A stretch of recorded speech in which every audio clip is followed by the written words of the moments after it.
She became my she is now my I'm working with her now for my Client business. ka niya, no? Tama. Yes. Yes. You're working with her? Oo. Or are you employing her? I'm employing her, but Okay. but we're Okay, working okay. together as a team, Yes. co-creating. Okay. Yeah, manifesting. Connecting ko lang si Bossing at si LG, si John. Um yeah, talk to me more about becoming an accidental freelancer nga, Ellie. Yeah, well, I have kasi a brick and mortar. I just put up a brick and mortar center. It's a Uh-huh. wholeness center for health. A very different kind of concept, as you know. Biohacking is very new, and because of ECQ, I'm not able to get any foot traffic, as you know, and so I had to pivot. I had to pivot, just like everybody else, and try a different source of income. Try to get into the online arena for sources of income, and also as a platform for educating people about biohacking and health. And so I never really thought about exploring this arena before until ECQ forced me to do it. So now, Mhm. an accidental freelancer, because GCQ, MGCQ, hindi pa pwedeng pumasok physically, di ba? Social Uh-huh. distancing pa rin. So I really am forced to stay in this arena for as long, which is a blessing because, my God, everybody's online. So the opportunities really lie here in freelancing. So I'm really enjoying what I'm discovering. Okay. Wow, Yeah. accidental freelancer. I really like that term because so you initially in your business you didn't even consider online marketing. No, I didn't. Uh huh. Uh, Certainly just social media marketing, but not really as a means of incurring income from it. Mm. Like online courses, lead magnets. They were beyond my beyond my scope of knowledge until now. So now I'm very familiar with all of that. Oh, I see. I see. That's so nice. Welcome to the family. Thank you. Yes. Yeah. Welcome to the family. Buti naman napasok mo ang freelancing, and I hope that your business will grow Thank so that you. you'll be able to send more contracts to many more freelancers. Absolutely. It's Right. my goal to help the freelancing community as well. Yeah. That's so Yeah. nice. And Hello, John. parang bagong gising lang si John. Hi, John. Okay. John. Kakabangon mo lang ba o kakabangon mo lang ba? Yun pala yung tanong ko. Joke lang. Hanapin ko lang si Bossing. Sige, Ano chikahan yung lang ako. mannerism ni John Pagulayan? Noon siya pa rin mannerisms niya ngayon. Same old John. Hindi naman siya nagbabago. Oh, di nagbago. Ito talaga yung i-hot seat natin. Ayun na si Bossing. Si Bossing na lang i-hot seat natin. Diyos ko, terno pa tayo. Ano ba yan? Teka lang. Ayan, may dalawang comment. Isang maganda tayong guest. Ang saya-saya. Wait lang. Hello. Yan. Sorry guys, sorry I'm late. Couple shop pa. Hindi naman Bossing. Sakto lang. Pa lang naman. Galing ko nag-jogging. Hoy, ECQ pa kaya? Ba't ka nag-jogging? ECQ ba na sa kami. Cebu? Pwede na. Pwede nang lumabas? In Mag-ano, Cebu? mag-jogging pwede na. Ngayon. Okay, sige. MGCQ na kami eh. Kaya, yay! Oh, swerte. Saan Yeah. taga saan ka ba, Ellie? Manila, NCR. Parang hindi pa. Oh, I think it's still GCQ here eh. ECQ pa rin tayo. Rizal, ako nasa Rizal, ECQ pa rin. ECQ. Kayo John, ano, di ba? MGCQ pala. Sa MGCQ.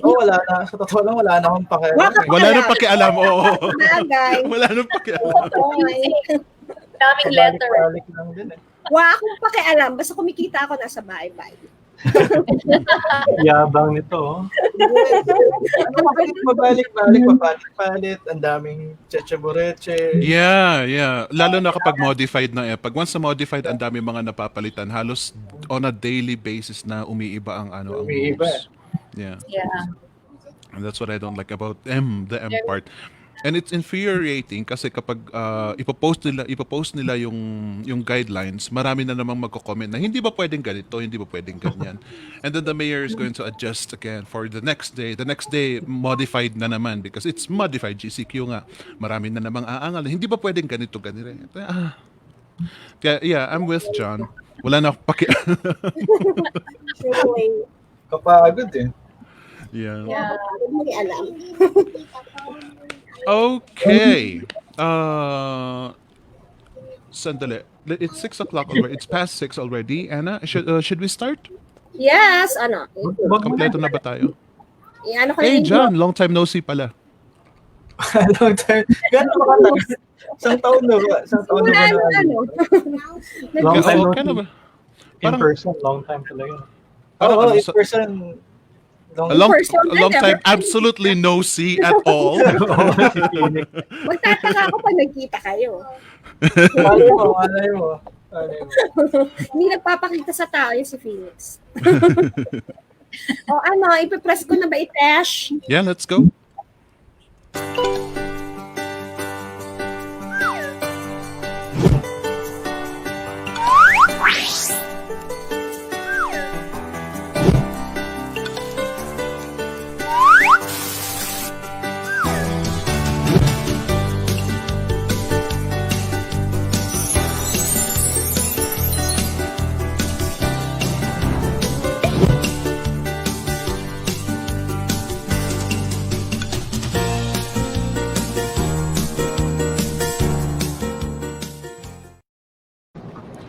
Hello, everybody. Welcome back to another episode of Flip, Chat, and Chill, where we get to, well, we didn't drag these people except for one guest like John here, there, over there. We get to drag him to talk about the ins, the outs, the ups and downs, the good, the bad, and the beautiful of freelancing. Ladies and gentlemen, we got a special guest today. Well, special guests Ano yung banner? today.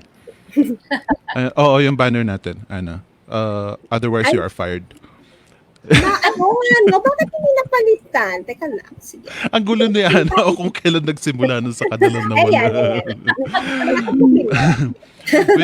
We got special guests today, and we got a very specific topic for today. And I hope that you get to learn something about this because it is quite important in our lives as freelancers.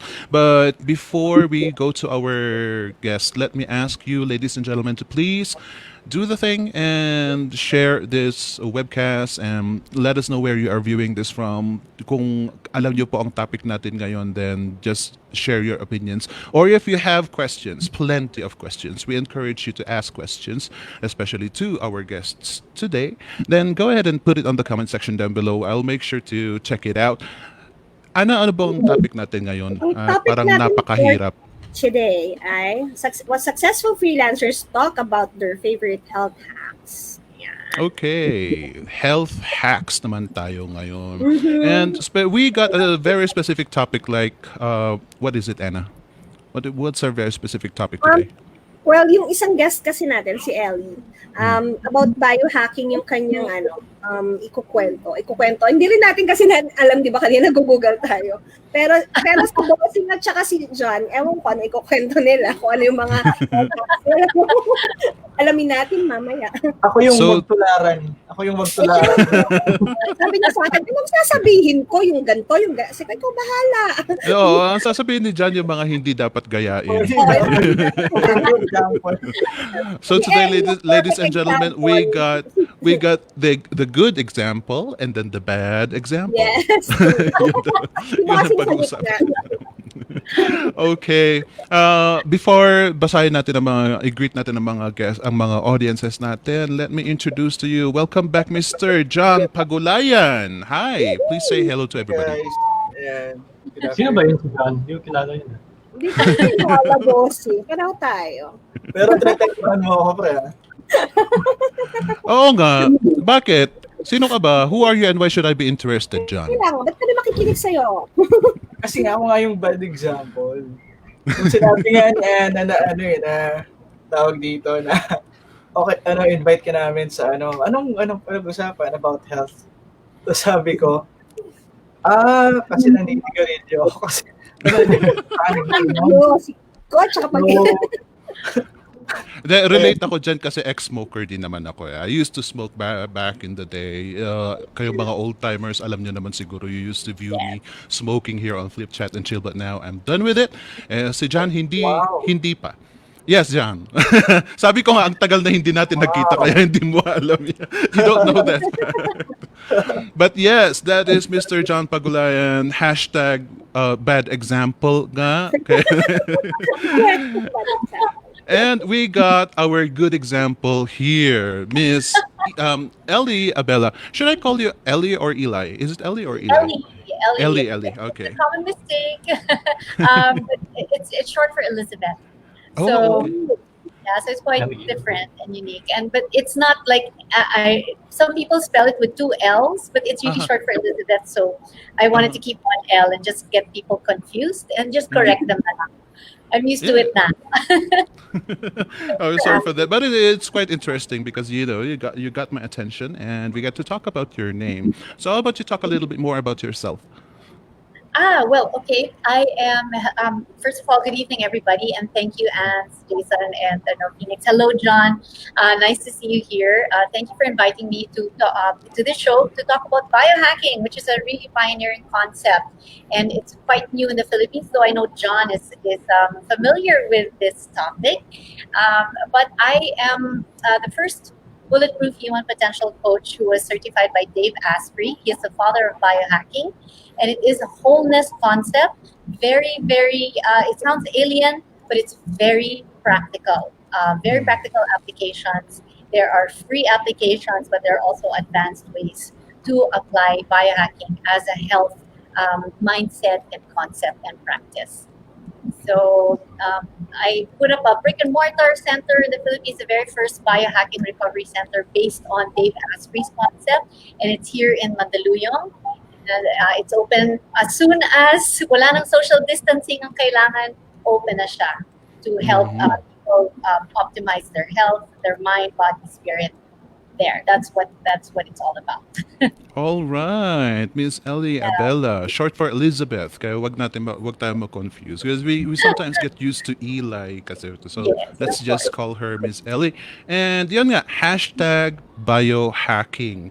Tignan natin kung pag-usapan natin biohacking mamaya and also good habits. But beforehand, how about Mr. Jason Dule as well? Say hi to everybody, please.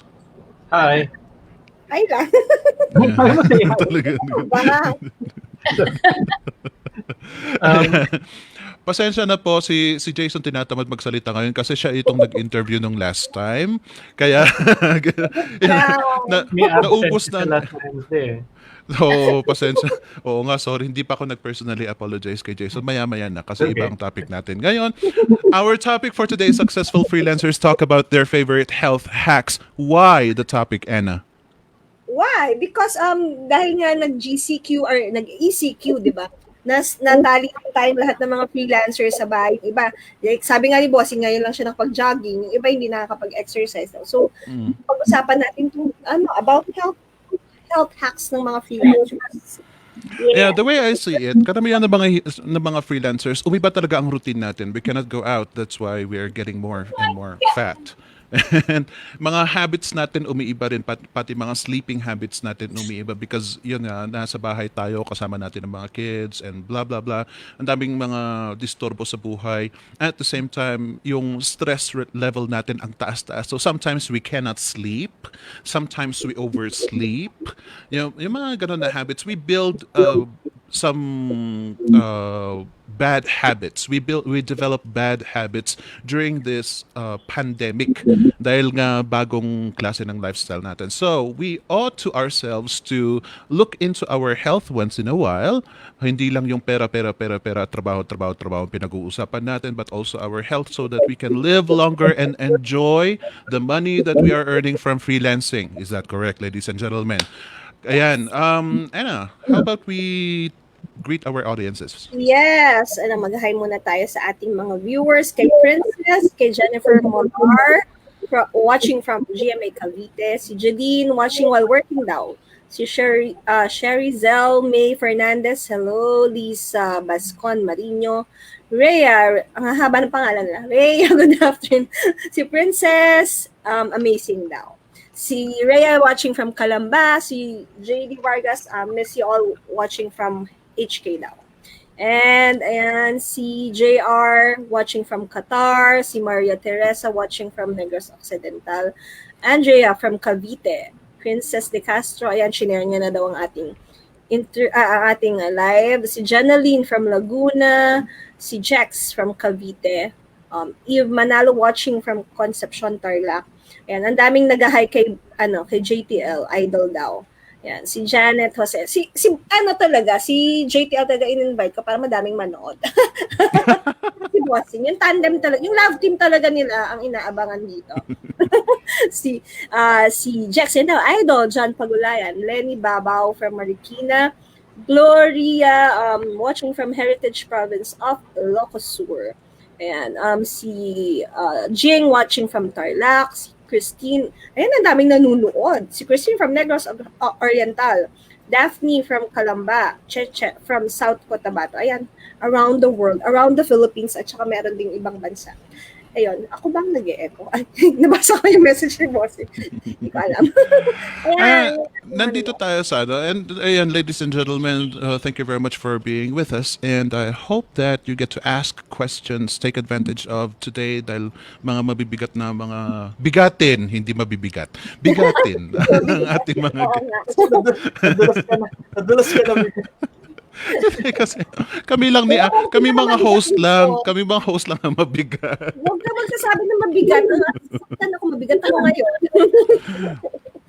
And there is an opinion here, a comment here from J.R. Anthony Gutierrez. Biohacking gave birth to bulletproof coffee adopted in keto diet and intermittent fasting. So I see. So is biohacking, Ms. Elizabeth, is biohacking related to the diet, these new trending diets like keto and bulletproof? How are Yes, they connected? Yes. Okay. So, bulletproof coffee was invented by Dave Asprey. If you, I don't know if you guys know about bulletproof coffee. If you do, then you might know about Dave Asprey. But he is also the father of biohacking. So he coined the term, and the term is now actually in the Merriam-Webster dictionary, and he is recognized as the father of biohacking. So those two are very much connected. So to explain what biohacking is just simply harnessing the body's ability to self-generate and self-heal. So once you know how the body does that, we hack into those systems. So for example, bulletproof coffee is his very first biohack. Because if when you drink bulletproof coffee, sa inyo nakapag-try na ng bulletproof coffee, you know it's high fat, di ba? So when you take it first thing in the morning, the fat will make you full. And then it will give your brain energy. Because the brain is 60% fat, EPA, DHA. So when you have a high fat diet, the brain becomes energized and you become really full because it hacks into the hormone system of the body. What are the hormones it hacks into? Leptin and ghrelin. These are the hormones of hunger and satiation. So yung pagugutom and then yung pag-feeling ng full, nahahack ng high fat sa coffee. And then yung coffee, it makes your, it's like a smart drug. It makes your brain so energized. So the fat plus the coffee plus intermittent fasting makes you hungry not till 7 hours later. So ang daming pumapayat and then ang daming may energy for performance for the whole day. So naging biohack talaga siya. Siya yung pinakaunang biohack ni Dave Asprey. That's how it's related. Oh, at least may studies sa keto diet, and I think, ladies and gentlemen, familiar kayo sa keto diet at saka intermittent fasting because a lot of us are self-conscious dahil tumataba nga ang puwet natin sa kakaupo lang sa harap ng computer. So yeah, that is something that is kind of a lifestyle that we sometimes want to fix. Pero when it comes to building a habit naman, how difficult is biohacking, Miss Ellie? I think we have to start with mindset. We really have to start with mindset. Yung pinakamahirap talaga sa biohacking, when it comes to keto diet and intermittent fasting, those two are biohacks. Yung pinakamahirap talaga para sa Pilipino, I don't wanna quit rice. Yon. Ayoko mag-quit ng kanin. Diba? Kasi kailangan, yung limiting belief ng mga tao kasi, kailangan ko ng energy. So, kailangan ko ng kanin. Mhm. Ay, nako. Hindi nila alam that rice, yes, gives you energy, pero dinideplete niya rin. Dahil sa the way insulin is spiking. Insulin kasi, it will spike, give you energy, tapos bumababa. Grabe yung pagkababa niya. So, inaantok kayo. Gusto niyo mag-rest lang, no? Ngayon, ang isang alternative ng energy for fuel is fat. Yung fat, slow burner siya. So, yung energy supply mo, mataas and matagal. So, pag kinwit niyo yung kanin and then mag-high fat kayo, pero, okay, I have to say, not all fats are the same, okay? Meron po, hindi po yan magandang fat. Ang fried chicken po, hindi rin po yan magandang fat. Okay, kailangan malinis. Coconut oil, avocado, MCT oil, ghee, clarified butter, or Anchor unsalted butter. Yon yung magandang fat. So, yung mga canola oil po, hindi po yan magandang fat. Yung mga mani, hindi rin po peanut butter, hindi rin po yan magandang fat. So, it matters po kung anong fat ang ginagamit ninyo.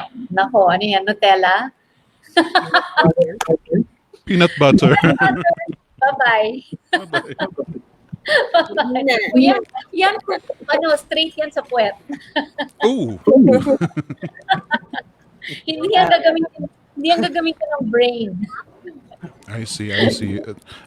So it is all about the mindset, sabi ni Miss Ellie. Kailangan palitan natin. Why do we always talk about mindset, John?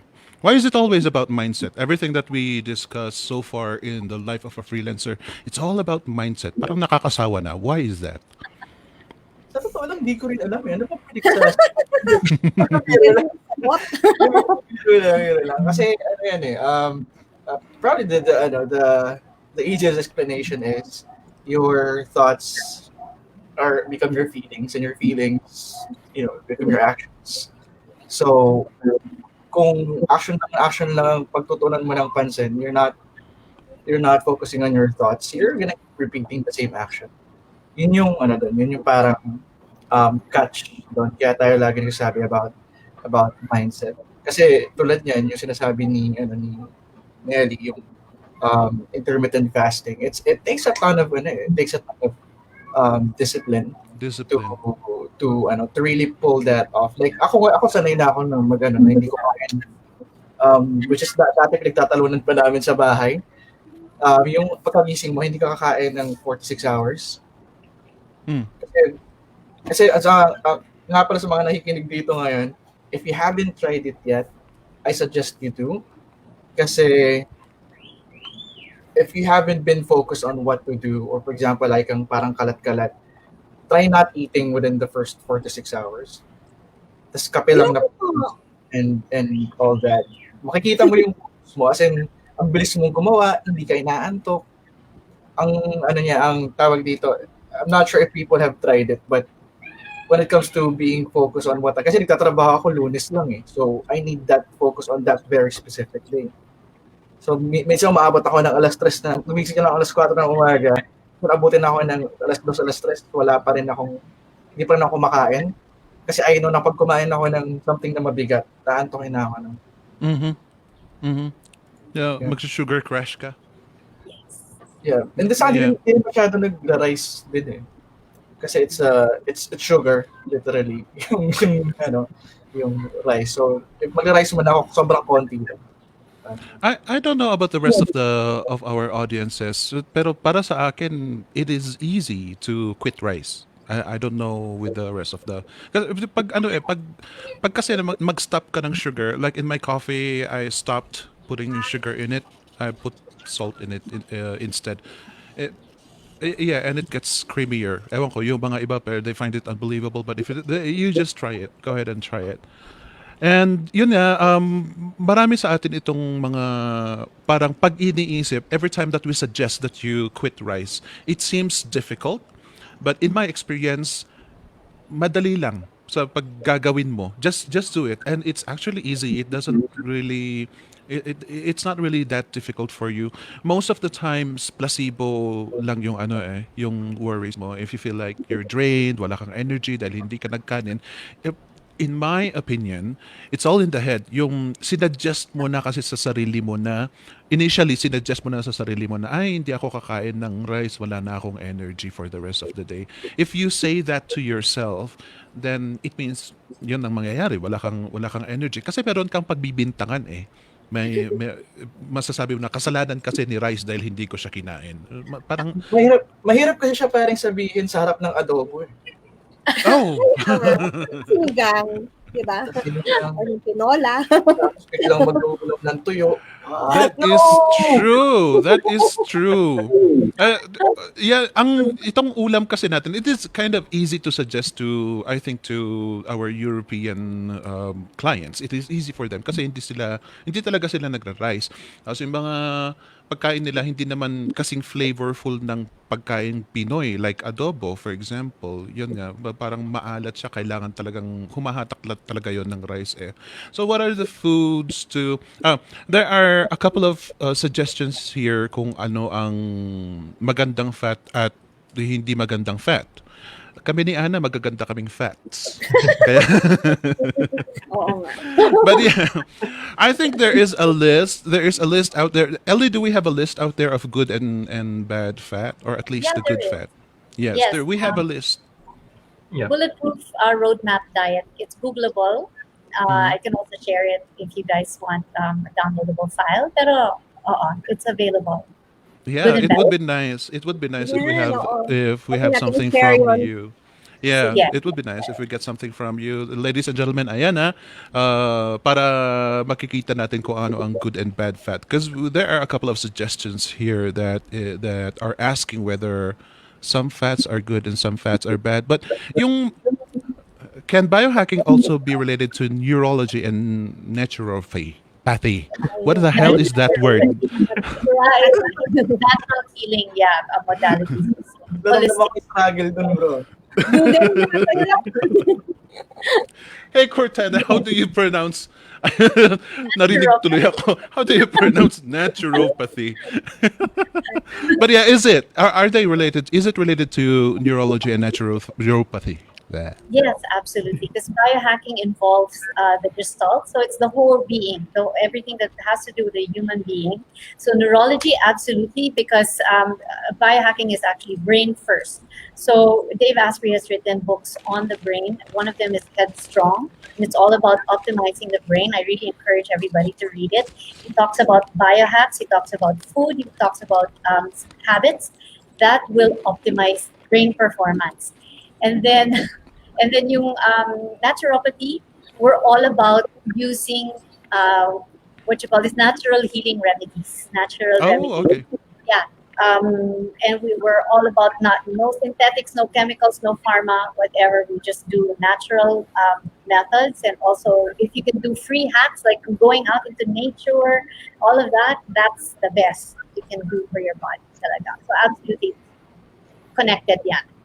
That's so nice. And it really is a change in lifestyle then if that is the case. But for a newbie freelancer, Jason, for a newbie freelancer, isn't this information overwhelming? Like we already have to try to change. We are trying to convince newbies to change their mindset so that they'll thrive in freelancing.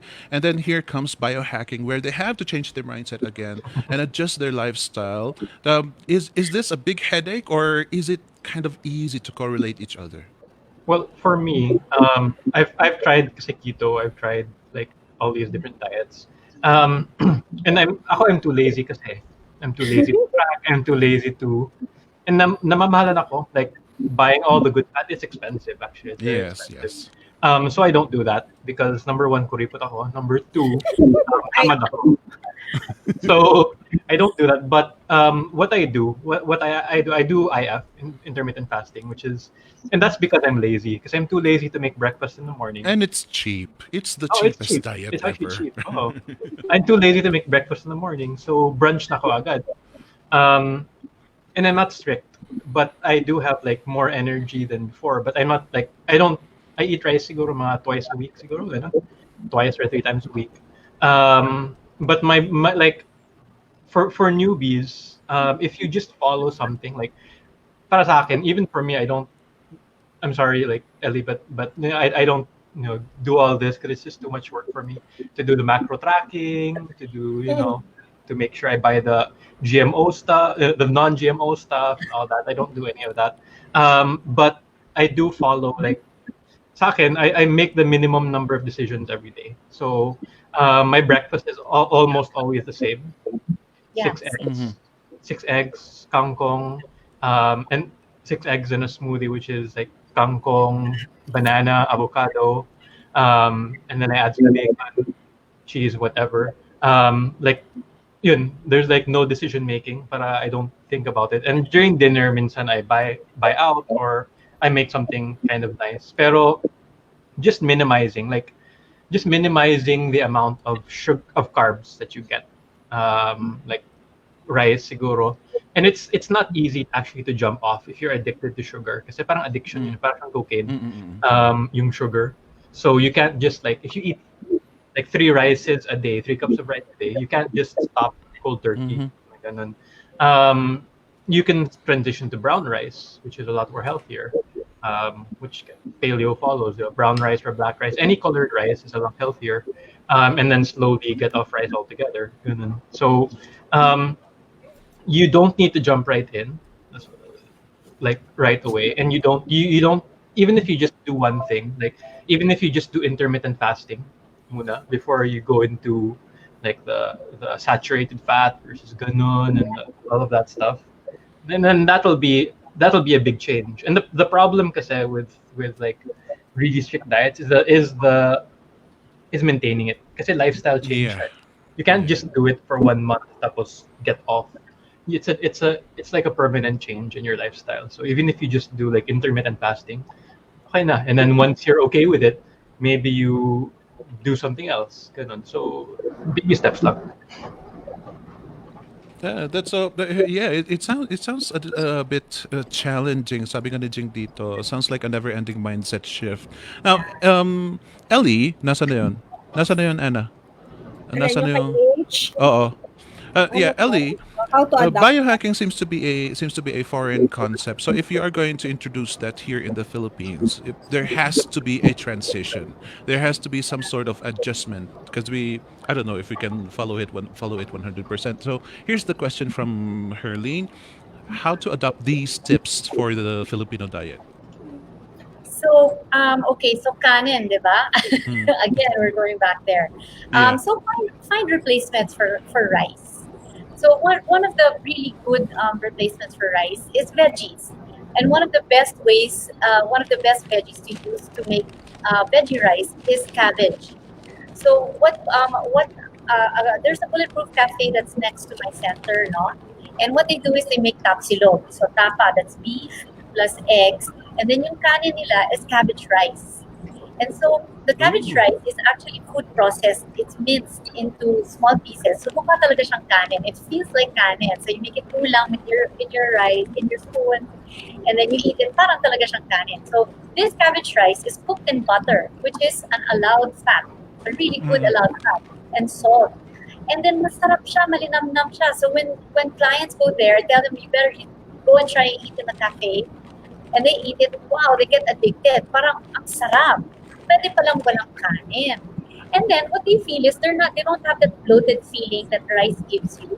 Because rice, it gives you a bloated feeling after, and it also produces what you call leaky gut, which is not good. Anyway, we'll talk about that later. But it gives you that bloated feeling. Yung cabbage hindi, it doesn't. So you feel satisfied because it's high in fat. The meat itself is high in fat, and then it has protein, it has choline for the brain from the eggs, and then it has sulforaphane from the cabbage, which is anti-cancer. So it's a really healthy meal, masarap siya, and it's good for your body. So yun, replacements for rice. You can adapt it to the Filipino diet in that way. Are good fats necessary in this diet? Is butter really necessary? Kasi may nagsabi dito, I'm barred from using butter due to my insulin medication. Ah, So is it well, absolutely necessary? no naman. You can choose your fats. If butter, you can't have butter. Some people are also very much allergic, or rather sensitive to casein, which is the protein in milk, and it's also the protein in cheese and whatever. It's pro-inflammatory. Butter will have trace amounts of casein. So if you're that person, you can have ghee or clarified butter, which is really, really masarap, or just use MCT oil as your fat, already has a ton of ketones in it.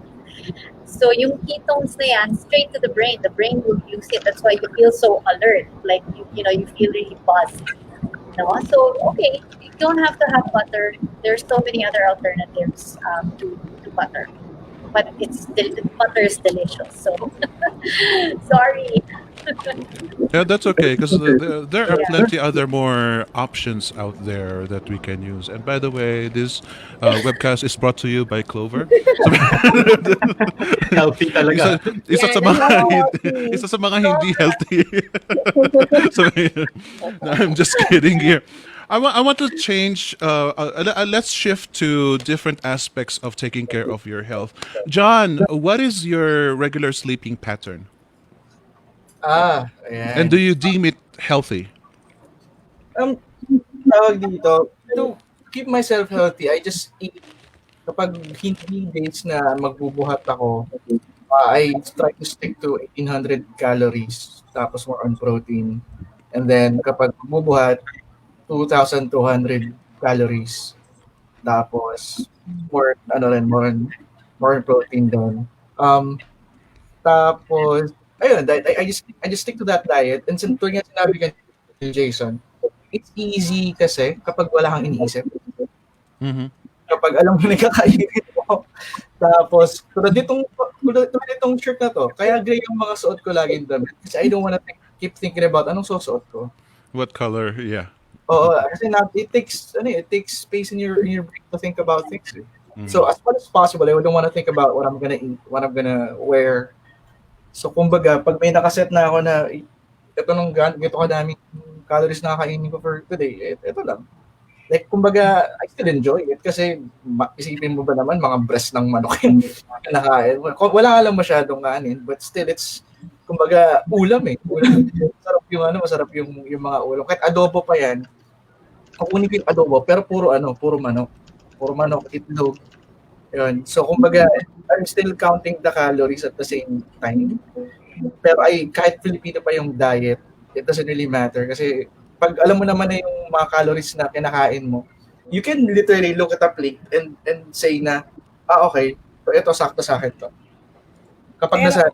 kung may tanong ako kay John, pero pag inilatag na ni Carol yung pagkain, nakikita ko yung mga post niya, mga sarap na pagkain. Kinakain yun? That's what I'm telling other people then, that you have to be strategic about it. Kumbaga, hindi naman ako so strict na araw-araw ng buhay ko, lagi na lang ganun. Like for example, linggo, kaya ko bang, di ba, wala namang gagawin ng linggo, wala akong gagawin ng Sabado. E di, kumain ako ng gusto ko, ma-enjoy ko man lang yung buhay ko dito sa mundo, di ba, kumakain ako ng gusto ko. But at the same time, kung may gagawin naman ako kinabukasan, yun, here are some things that people don't know. Usually kasi pag biohacking, lagi sinasabi pagkain and stuff. Biohacking is more than just food eh. Di ba, Ellie? Like, it's more than just food eh. Like for example, sleeping pattern. There are people who can sleep 6 hours, 7, or 8. Meron naman pag natulog ng 8, masama sa kanya yun. Like, he can perform at optimal levels kapag 8. Isa ako sa mga tao na yun. Kaya nga 6 hours na akong tulog. So, kumbaga, yun eh, parang detrimental sa akin when I sleep more than 6 hours. More than 8. Max na yung 7. Kapag more than 8, sluggish na ako nun. Pag bumangon ako nun, parang pili ko wala na akong pwedeng gawin sa buhay. Parang gano'n. So, kailangan kapag gusto kong gumising ng 6, matutulog ako ng 10 ng gabi. If I wanna wake up at 8, mga gano'n, kailangan gabing-gabi na talaga ako matutulog. Ang akala nung iba, like, masama sa yung nagpupuyat, ganyan. But it depends kasi on your biological clock eh. May kanya-kanya tayong biological na nakalakay sa just people would research that for themselves. Tapos ayun, kapag Tuesday, Thursday, Saturday, I try to go to the gym as much as possible. May boss na gym dito kahit bahay namin. I try to go there. Yun literal na buhat talaga, as in buhat na pagpasok mo masiga ka pa, pagtabas mo sumpa mo na yung I don't think there's any replacement for exercise talaga. So kailangan mo rin talagang gumalaw. Yun nga lang, on top of that, I drink, I smoke. But so far, for the past 3 years, I haven't been really sick. So I think it's working. It's working lang. Okay ka pa rin. That's so nice. But aantayin naman muna namin ni Ana na mga anak kami bago kami mag-exercise. Babalik natin kay Phoenix yung tanong, yung sleeping habits niya. Yan, tanungin natin. Yeah, because I have a very, very bad sleeping habit. Yun sanang tatanungin ko, how do you manage to switch yourself off? What do you mean switch yourself off? Yeah, it seems like you have control on your sleep. So kung gusto mo matulog ng 8, for example, you're gonna make it a point that you'll sleep at 2. So how do you by the time na pumunta ka ba sa kama mo, do you automatically sleep? Well, yan eh. A lot of people, di ba sabi nila parang ang bilis mo naman matulog, blah blah blah. But you have to may preparation din kasi before ka matulog. Like, you try to wean yourself off from the computer screen and your phone. At least an hour gusto kong matulog. Kasi yung iba, matutulog na nakaganon pa sa hirap ka matulog nun. Hirap ka matulog nun. So if you're gonna ito nga lagi namin pinag-uusapan kapag matutulog na asawa ko, parang pag gusto ko pag nasa kwarto, ayoko na nakakita ng phone, ng any electronic na parang medyo nabuburat ako doon kapag may ganun pa. Kasi it affects yung rhythm ng katawan mo. Imbis na isipin ng katawan mo, ay matutulog na tayo. Hindi, magtatrabaho pa tayo kasi hawak ko pa yan. Parang ganun. You're not sleeping if you're using the phone. You're not sleeping. You're just lying on bed and using your phone. You're not Kasi sleeping iba at all. nagpapatulog daw kasi. Diba? Parang nagpapaantok lang ako. When in fact, it's doing, on the contrary, it's not doing that. Kaya ka nakakatulog kasi pagod na yung utak mo, pagod na yung mo. So it's not really the kind of sleep na gusto mo laging kunin. Parang gano'n. Then, as we are talking about sleep, sabi ni H dito, we did a current research, anxiety daw talaga issues nila kung bakit di makatulog. Jason, is there a way that we can control our sleep? Like, sleep at a specific time and then wake up at a specific time. Kasi marami sa atin itong hindi lang yung pagtulog ang problema eh. Karamihan, paano matulog? Because we keep on thinking and thinking and thinking. Overthinking tayo lalo na nitong pandemic na ito. Ang dami mga paano na itong mga to. Yung pamilya ko, yung mga anak ko, paano na mag-aaral yung mga yan. Tapos itong ECQ na ito, mapapamura ka na lang sa kama.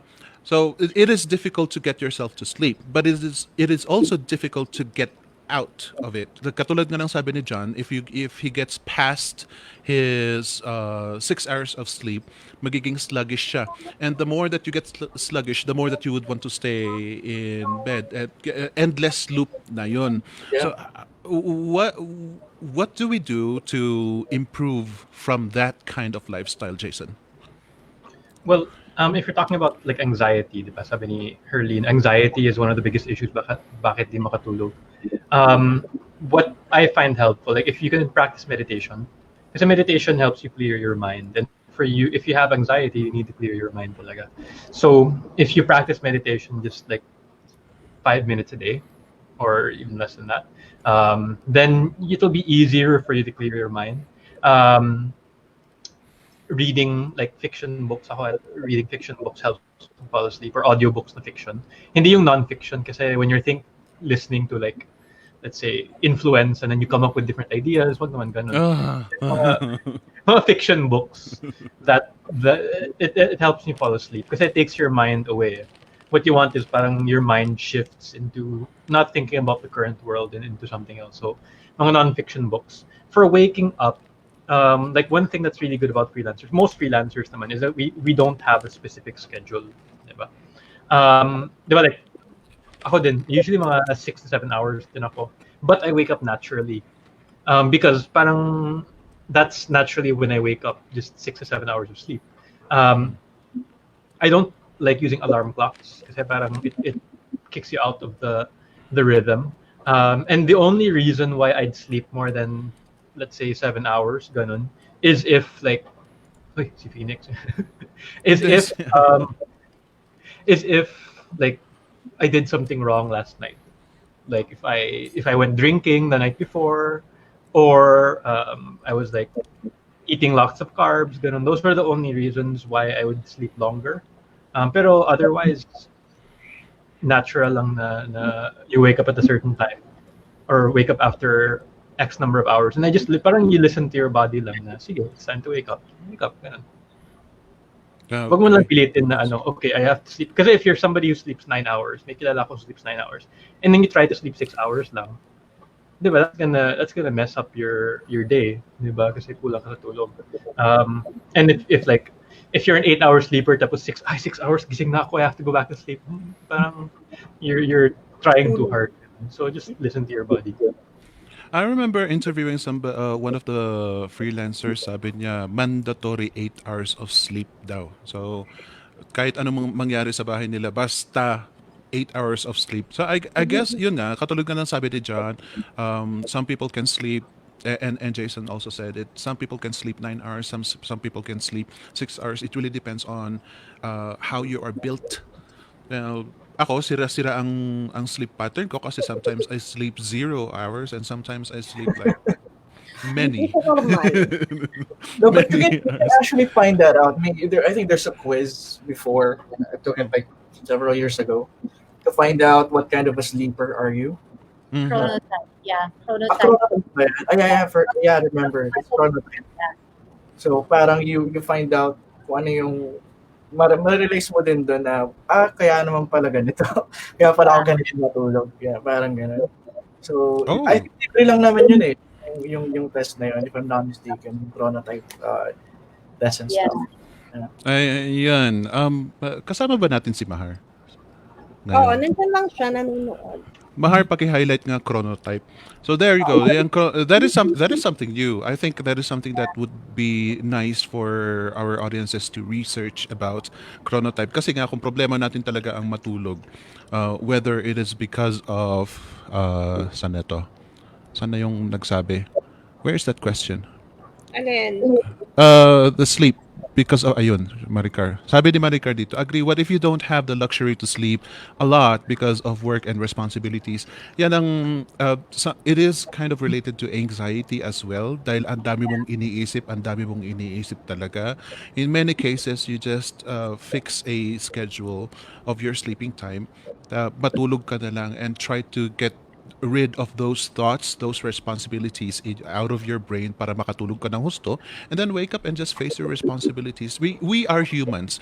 Hindi pwedeng hindi tayo matulog. As of now, because due to technology right now, hindi pwedeng hindi tayo matulog. That's why we have to be aware of our body. And yun nga, yung, thank you for mentioning, Jason, thank you for mentioning that, and Ellie, thank you for mentioning the name chronotype nga raw. It will be good. It will be good for you, ladies and gentlemen, to research that and read about it and discover who you are as a sleeper. May ano dito, there's a question here from Maria Teresa Olvido. Quick question. Di naman ba kayo nakakalibot uminom ng enough water? And to Miss Ellie, may mga best time po ba sa pag-inom ng tubig? Like sabi sa mga nababasa ko na maganda raw after waking up in the morning and before breakfast. You know what? Thank you for mentioning this, but I really, really, really, really hate this. Kasi it's almost saying, it's almost telling people how to breathe air. It all starts from, you have to drink lots of water. Di ba? Pati doctors, yun, sinasabi nila, you have to drink at least 8 glasses of water. And then maya-maya, meron na namang magsasabi, the research say that you have to drink warm water in the morning, 1 glass of warm water in the morning, and 2 glasses of cold water before sleep, blah, blah, blah, blah, blah. Next thing you know, meron na namang nagsabi na, you have to schedule it separately, like there's 1 glass at 9 o'clock, another glass at 2 o'clock. So it gets more and more complicated. That's why I hate that. I really hate that topic. Basta sa akin, Uminom ka ng tubig. there, I got this machine that nandito ang water jug ko. Katabi ko ang water jug. So how about the rest of you? Do you guys drink water like really honestly? John, I'm looking at you. Are you drinking water regularly? Ako bro, ano lang, half glass on 4 o'clock, hindi biro lang. Oras yun. I always have my water with me. In fact, kapag uminom mo ng kape, laging may kasunod na tubig, kadalasan. Hindi naman, actually, ginawa ko lang siyang trigger para sa akin. Kasi lagi ko nakakalimutan na uminom ng tubig. Inikwit Yeah. ako na uhaw. So, ginawa ko, parang, I'm not sure, kasi medyo advanced na yung habit. You have to create a trigger to, yung habit. Yes. But anyway, Yes. ginawa kong trigger is yung, kapag every time uminom ako ng kape, kailangan ko uminom ng tubig. Mm. So, ang ending niya, naiinom ko tuloy. Ang dami ko naiinom na tubig. Kasi yung kape, konting sip lang, kailangan ko uminom ng maraming tubig eh. So, ilang baso na ako, nakatatlong kape pala ako. That's a very interesting habit kasi coffee stains your teeth and your mouth and your breath even. So by swishing water in your mouth, parang you're rinsing the coffee stains off. Maybe, but try to watch any of my webinars. So, papansin nyo, kapag uminom ako ng kape, kasunod nun, tubig.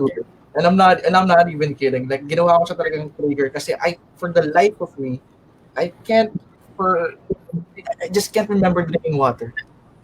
Can't I remember can always drinking water. remember drinking coffee. So, ginawa ko is siya so- parang trigger. It is so good that you used coffee though. Yeah, napakagandang habit niyan kasi yun nga, you just try to find a trigger which makes your life easier kesa yung binabantayan mo na 30 minutes. Oh, I need to drink like half a glass of water again. That is so difficult. At least kung visual kang tao, nakita mo yung kape, uminom ka ng kape, it means to say automatic na yung kamay mo na dire-diretso sa tubig. I used to do that with cigarettes before. Kaya ang lakas ng trigger ko noon kasi every sip of coffee, 2 puffs of smoke. Yeah, that's what I used to do before. So I find it familiar na palitan mo yung pag naninigarilyo ka, you can just switch your triggers na once you drink coffee, drink some water. Or if you smoke, then once you puff some smoke, then drink some water to magiging basa yung throat mo. I have a small cup. Maganda maliit kasi kapag malaki, parang ang nakakatamad ubusin yung malaking yung malaking baso sa akin. At least with a small cup, alam kong it's empty. I need to refill it again. Every time na makita kong empty, it's empty. I need to refill it again. And as a host, I talk a lot. I need to drink a lot of water. I keep on sipping water. What about you, Jason? Do you Regards ever to forget? water? Yes. I don't track. I just drink a lot of water naturally. Actually, it's never been a problem for me. Parang ever since talaga, I drink water. As in when I'm eating, after I'm eating, before eating, before sleeping, when waking up. Parang ever since I was a kid. So it's not really been Since birth, a problem. Yeah, I was going to ask if this was already a developed if this was already a habit of yours since childhood or did you develop it yourself? So, means to say mula nung bata ka pa lang, ganun na ang habit mo. You drink lots of water. Yeah, That- yeah. And I can't trace back na how it got built kasi I don't Yes. Ano, para ano, pinapalo ko ng mama mo kapag hindi ka umiinom ng tubig. Maybe that is where it started because we can if Tubig we daw can o palo? remember. Tubig o palo? May classical Palo, conversion. tubig o palo. Paano naman itong mga buntis na wala nang mailalagay sa tiyan? Ako How often? talaga, Hindi, my question to you, Anna, is how often do you pee? ay, ngayon, naku, ang dalas. Talagang hirap na hirap ako dyan. Parang parang every 5 minutes yata lately. Lalo na pag marami talaga akong naiinom na tubig. Pero ako talaga, hindi ko kagaya ni Bossing na pala inom ng tubig. Parang constipated nga din ako. Kaya parang kailangan ko talagang uminom diba ng maraming water. Parang ginawa ko na one time, parang yung alarm ko, every hour may alarm. Ano yan? Iinom akong tubig dapat. Kaya i-remind ko yung sarili ko. Hindi talaga ako nakaka-8 glasses of water talaga every day. So pero lately, pagka nagla-live tayo, parang natutuyo yung lalamunan ko. So meron talaga akong cup of water dito. Pero yun, hindi talaga ako regular na inom ng tubig. Pero etong huli, kahit ako umiinom, ihi ako ng ihi. Kasi nga buntes. Pero ang hirap, mahirap ngayon. So yun. Pero kailangan ko ng maraming water talaga din, di ba? So Ayun yun. nga ang ano pag hindi ka sanay na uminom hindi ka sanay na uminom ng tubig constantly, maiirita ka sa pag-iihi. I've heard it from many people. Ang complaints nila sa umiinom ng tubig is lagi silang umiihi. But if you keep on drinking water and ignoring the fact that you need to pee all the time, hindi mo rin mapapansin talaga eventually you will it becomes natural to you. It won't be a big deal for you to pee like every 5 minutes like Anna here. Pero Miss Ellie, when it comes yung sabi nga nila, may question nga sila, is there really a specific time to to consume water in the most optimal way? I think if you follow biohacking, you kind of let the body do the talking and you follow what it says. Mm. I think the most prudent way to do it is to drink when you're thirsty. That's it, Mm. pansit. I mean, the 8 glasses of water is kind of somebody made it up. It's like somebody made up that you have to walk 10,000 steps a day. It's not really law, but people think that it should be, but it's not really. Yung sinabi mo Mm. nga, why, it will change. Somebody did this. It's propaganda, and then whatever. Yeah. So I think the best way to do it is to let your body do the talking. When you're thirsty, drink. When you're not, don't drink. If you drink in the morning and you feel good about drinking first thing in the morning, go ahead, drink. If you don't care about it, don't drink. If you want to just wait till you're thirsty, drink. The only thing that I really follow is what Ayurveda says. Um, when you drink too much, Ayurveda is it's an ancient way of eating, living through the Indian, Hindu way of living. So when you eat, don't drink water with it. Don't drink a lot of water with it, and not cold water because you're putting out the digestive fire. So Oh.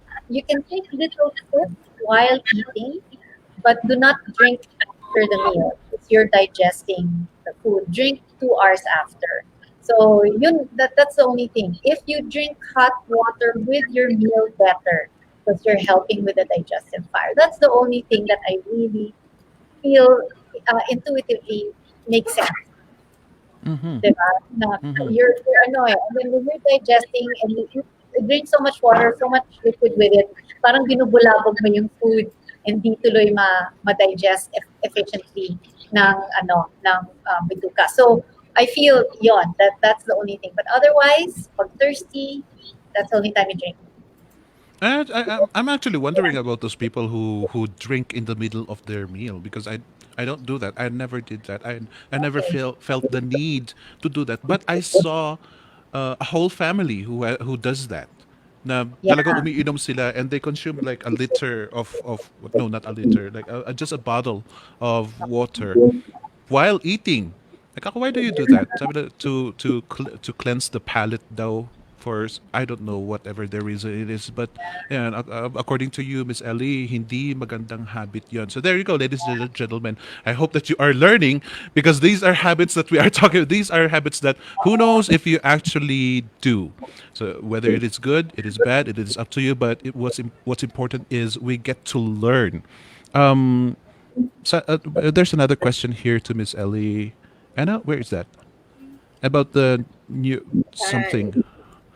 Ayun, Ano, goji berries. There you go. Question for Miss Ellie. Totoo po bang anti-insomnia ang dry goji berries? I don't even know what that is.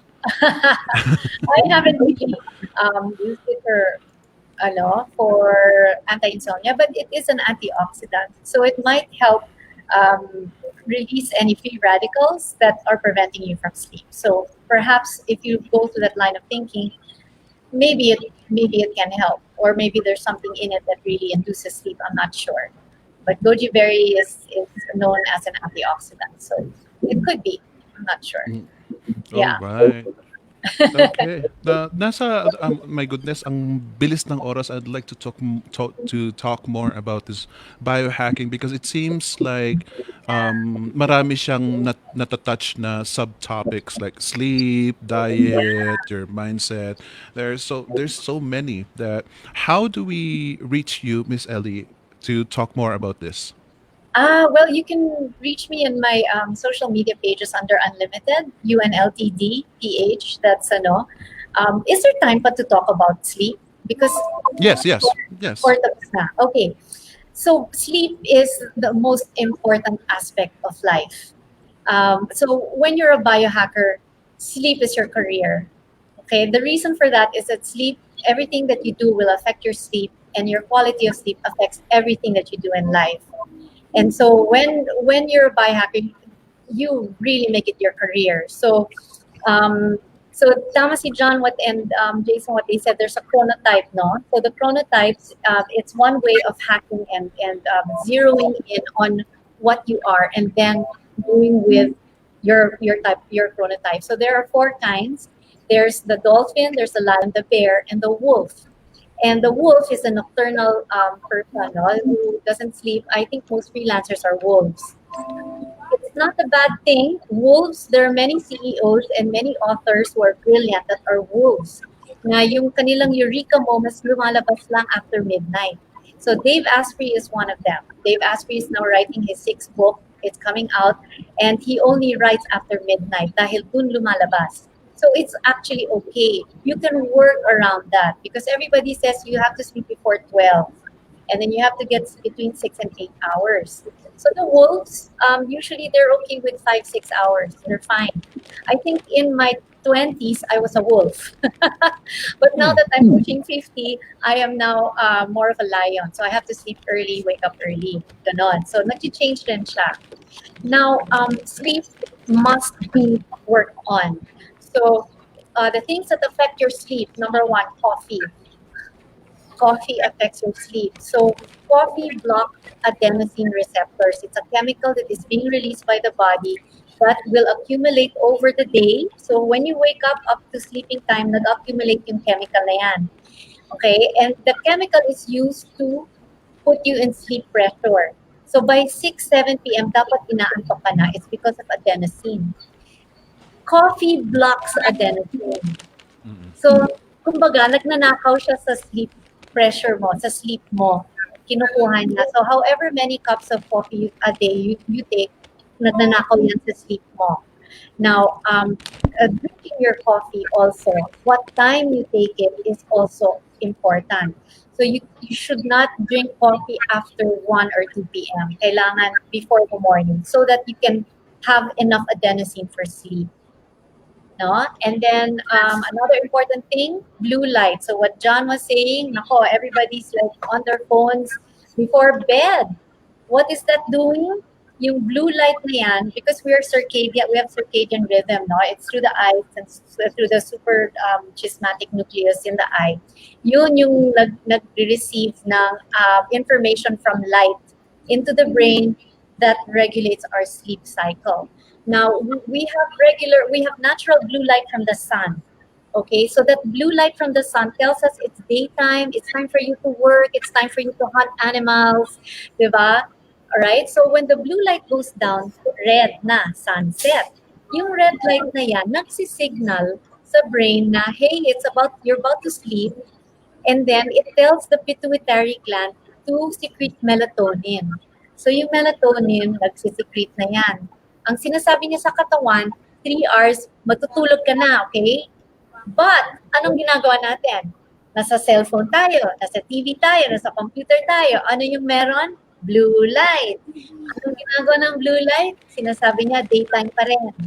Daytime pa rin, magtatrabaho ka pa rin, at hindi ka matutulog. Kaya hindi ka inaantok. So that's what's wrong. Now, it's more detrimental for our kids because their lenses in the eyes are still maturing. Hindi pa siya, gawa. And they are still full of water because their bodies are still small, developing. The bones are still very, very tender. Hindi pa siya develop. So when they're getting the blue light, their bodies are getting twice what the adults are And what that means is if they don't sleep and if they get this exposure when they grow up, they might be more prone to diabetes and obesity and cardiovascular events. So our kids need to be protected. How do we protect from blue light? There's good news. We use blue blockers like this. Okay, so they're amber. They completely block, not just reduce, block. They block blue light and green light from all the indoor lighting, from the computers, from laptops. Okay, so what to do? How to hack your sleep? Turn off all your lights at home by 7 p.m. Turn off all the indoor lights. If you want to take it a step further, change your lights to red bulbs. So parang hinahack mo yung sunset. So when you're flooded kasi with red, immediately the body calms down. Immediately nafe-feel ng brain, it's time to wind down. You can do that. Red light is very calming to the brain. And then, of course, turn off your phone kung pwede. 7 p.m., 8 p.m., turn it off all na para umantok.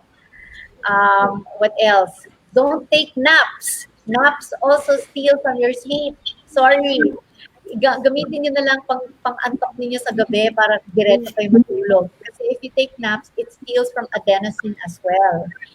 So, coffee and naps steal from adenosine. What else to do? EMF, radiation, Wi-Fi, cell phone, all of that steals from sleep. So, sa gabi, kung pwede, turn off Wi-Fi. Kung pwede. And don't sleep with your phones sleep with your phones, airplane mode. Kung pwede. Okay, so that's those are ways to mitigate sleep, to mitigate the radiation, and also radiation causes anxiety. Mm-hmm. So if you can mitigate also or reduce the exposure to EMF and light, all of that stuff, it will help with sleep a lot.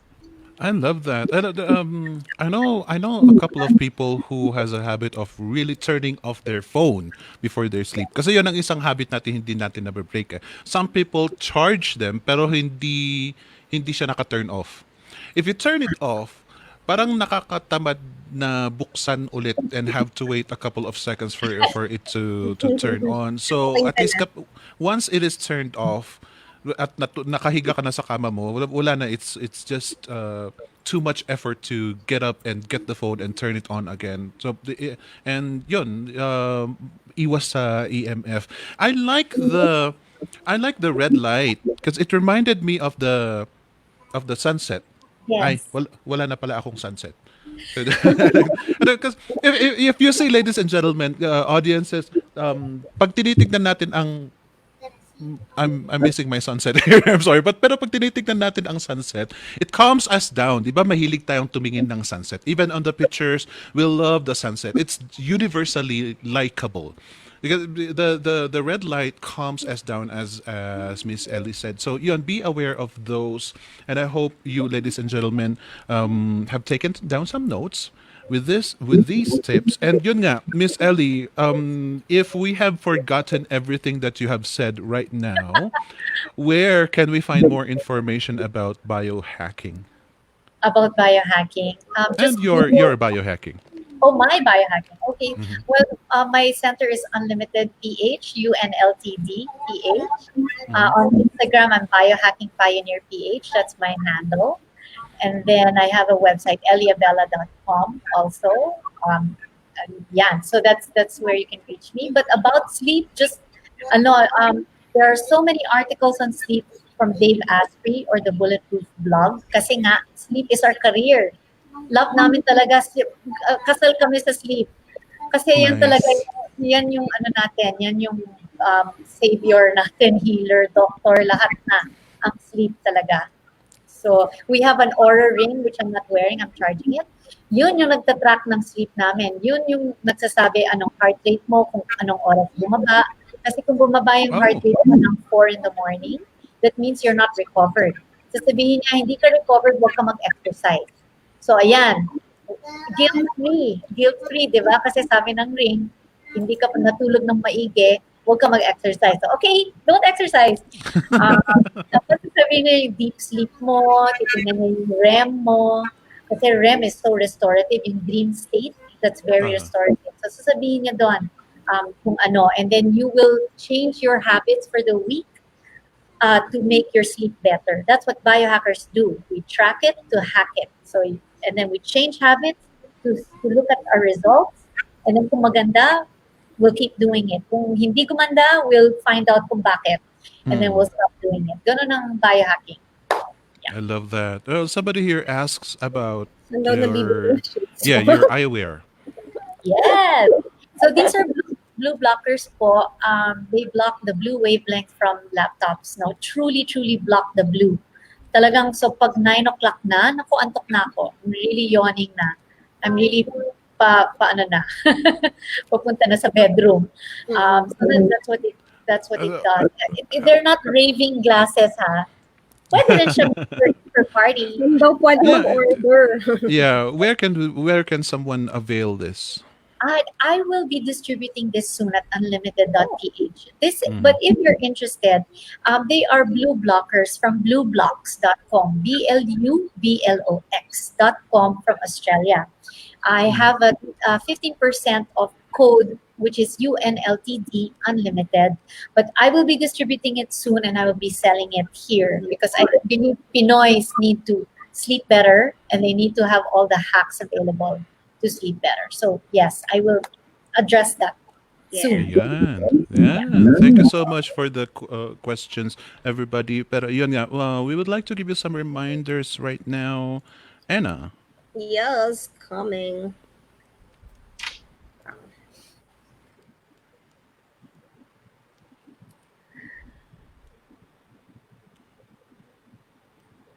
Ang tagal naman. Anna, you're fired. Naka-ano ba ako? Okay na? Yan na, okay na. Okay, yun. So, sa Wednesday, July 22, 5 p.m., interview with Ruti Labrador de la Salde. Nag-struggle, nag-juggle, nag-hustle. Ngayon, 6-digit earner na. Yan. Sana namang storya ng ating BA Bootcamp student na very inspiring. So, don't forget to watch. 5 p.m. daw, Phoenix. So, gumising ka na tayo. Mga 3. Hindi na po si Jason yan. Ako na po. ikaw. Oo, yan. So, yun. Sa Friday din, July 24, how to make sure you're prepared for any type of economic crisis with J3 Patino. And ang host natin ay si Peter, isang financial guru, founder ng Pinoy Money Academy. 5 p.m. yan sa Friday, July 24. Tapos yung naman ni Elge, meron tayong Facebook Ads Intensive Webinar with LJ Jose on July 24, Friday, 8 to 10 p.m. naman yan. So yan, register na kayo sa bootcamp.ph/FBA FBAI ano nga yun? Dash live. Ano ba yan? Like, nakakalimutan namin. Dash live. Yan. Sa Friday yun yan, July 24. Tapos, yung SkillX is back. So, starting this month, itong July 31 magsa-start. Para lang to sa BA Bootcamp students. So, yun. Babalik na ulit siya. So, don't forget to watch.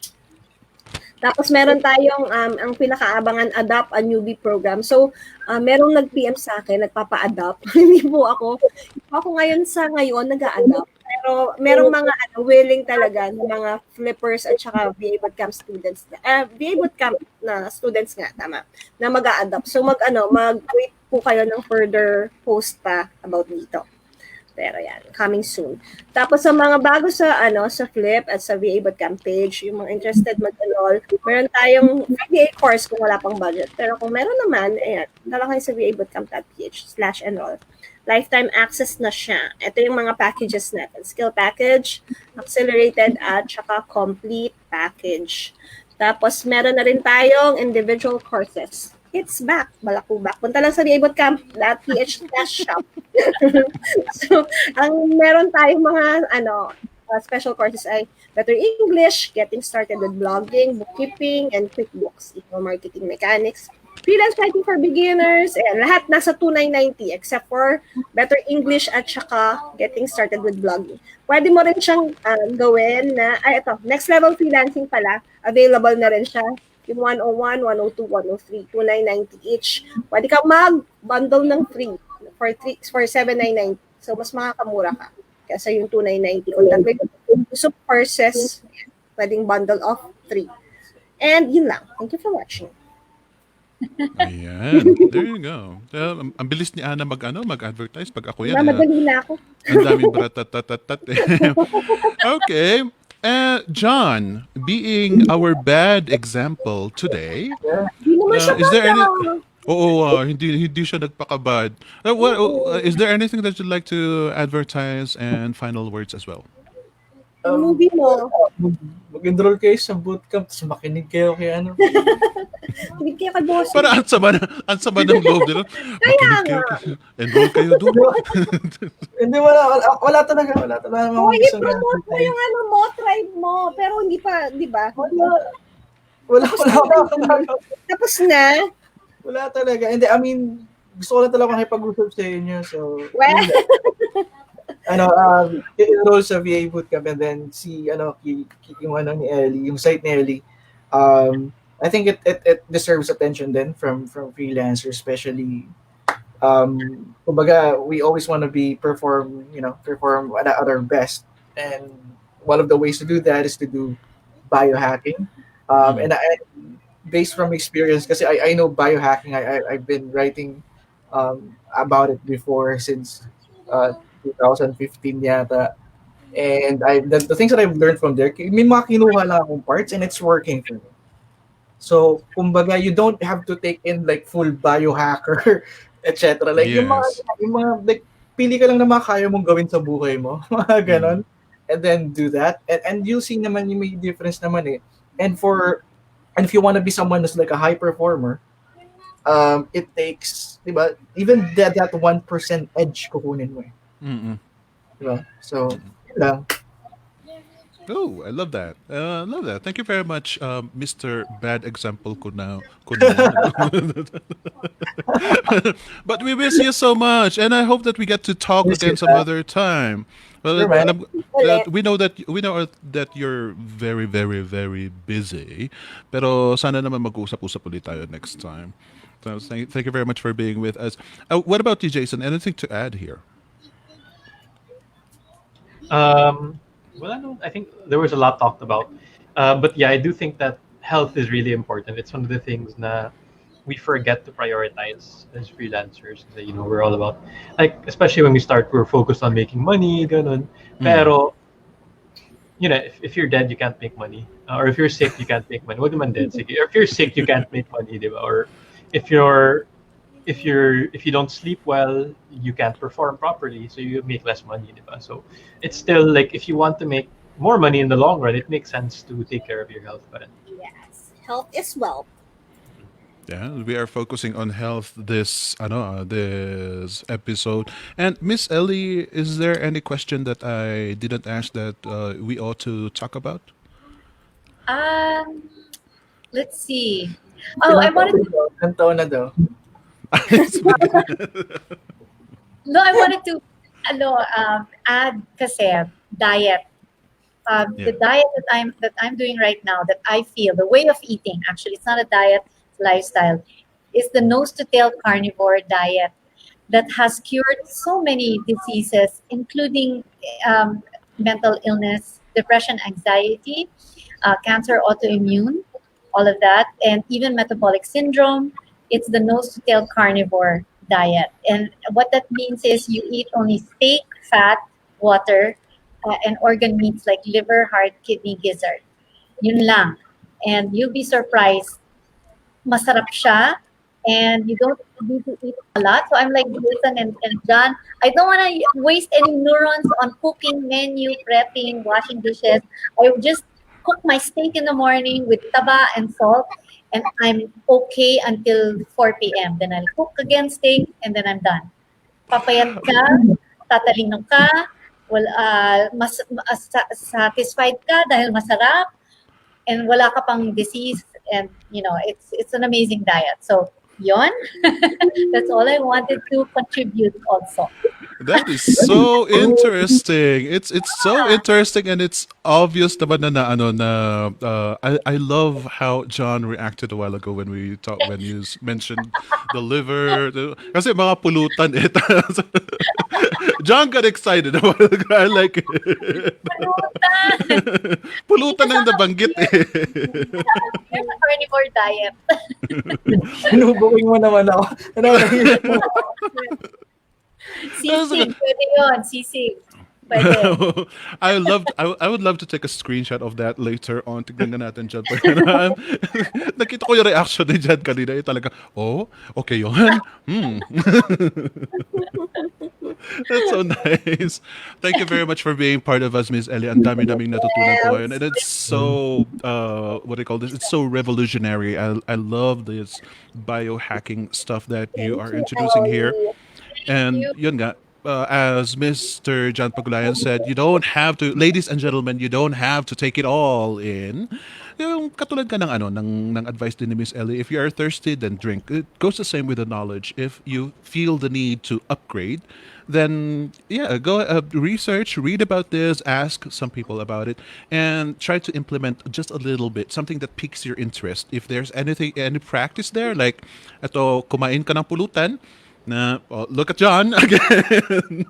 Kumain ka ng pulutan, then if that piques your interest, then go for it. If it is about the sleep, then go and research about it and learn a lot more about it. Because yun nga, if you want to upgrade your lifestyle as a freelancer, it doesn't have to be this explosive and yung malaking change. It doesn't have to be like that. You can just take bits and pieces of it, because like John said, even that 1% of upgrade, if you really wanted to, it will definitely help you. And as Jason also emphasized a while ago, the healthier you are, the richer you will become, because it'll enable you to work more, and even think correctly, think properly. Dahil kapag hindi maganda rin ang lifestyle mo, hindi maganda ang mindset mo, hindi maganda ang tulog mo, pagkain mo, you are bound to be making bad decisions. And yun ang kailangan nating i-improve. Anna, anything you want to add?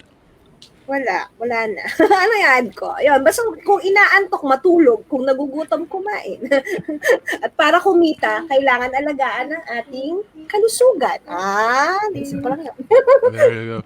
So there you go, ladies and gentlemen. I hope that you get to learn something today. Kung meron man, send them thanks. Say hi to Jason. Send some messages to Anna. Reach out to Miss Ellie. And John here, pakisend po ng pictures ng mga pulutan sa messenger box niya.